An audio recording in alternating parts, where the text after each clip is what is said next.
Hey there YouTube, today I'm going to give you an overview of the Traxxas Xmaxx Belt Drive.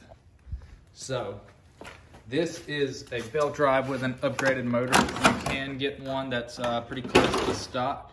As you can see right here, I've got an 800 kV and I have the 2525 belt drive. You know, I really don't personally see any pros or cons with going 30-30 or 35-35, if I don't even know if that one is an option. But with the 25-25, you're getting a 1-to-1 ratio from the motor to the cush drive, which has been eliminated with the belt drive.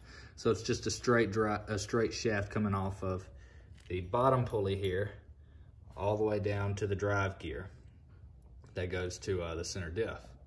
So let's talk pros and cons. Pros are, you don't got that mod 1.5 gear clack.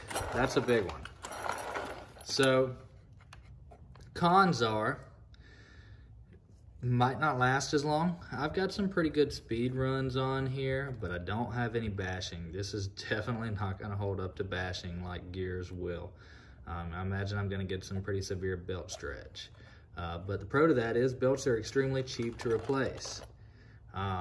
Outside of that, there's not a lot of instruction on belt tension involved with this. So basically, I just kind of had to play with it and find my sweet spot, and I actually have it pretty tight.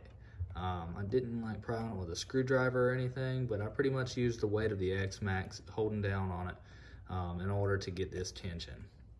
Now, one thing I definitely think will happen is, especially with any bashing, is I'm pretty sure that the cush drive cover here, which I've got an aluminum one, and I'm pretty sure you probably need aluminum as opposed to plastic, because the plastic's gonna flex more. But I foresee these screws stripping through the bulkhead, through the lower bulkhead. But I'm pretty sure that you could drill through and probably get a nut through on the other side with that, if that seemed to be a problem. If your lower bulkhead's got to be replaced anyway because the screws strip, that's definitely worth a try. Now, the gear clack's not a big deal. I mean, you know, it just depends. This is already, even still like this is a noisy truck to run. Now, that gear clack will make it a lot noisier, and honestly, it sounds like there's something going wrong with it. But with the belt drive, you can actually hear some other problems if you were to have them. Say you have a little bit of a noisy rear end or front end differential. Or a noisy center diff. That gear clack could kind of mask that a little bit, and you may not hear anything going wrong, and you could, you know, really mess something up, and you might end up having to replace a little bit more before you actually notice it.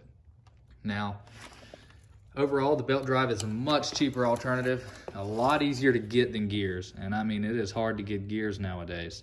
I have some mod 1.5s, but not at the ratio I want. It's actually some stock motor mod 1.5s, which was pretty difficult to find because I kept having, you know, pinions fly off like crazy, which is a big thing on these cars.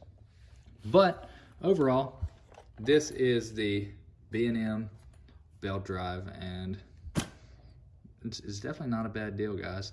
I'm gonna post some more updates on here. These belts are super cheap to replace. I already have a spare here on standby, and I'd recommend giving it a try. If you can't get gears, try the belt drive out. Play with it.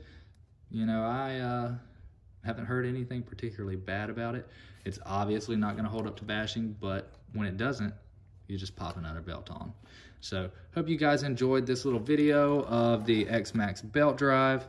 You know, there's not a lot of videos out there on it, but you know, it's paired with an 800 kV. 1-to-1 ratio, and this thing will move.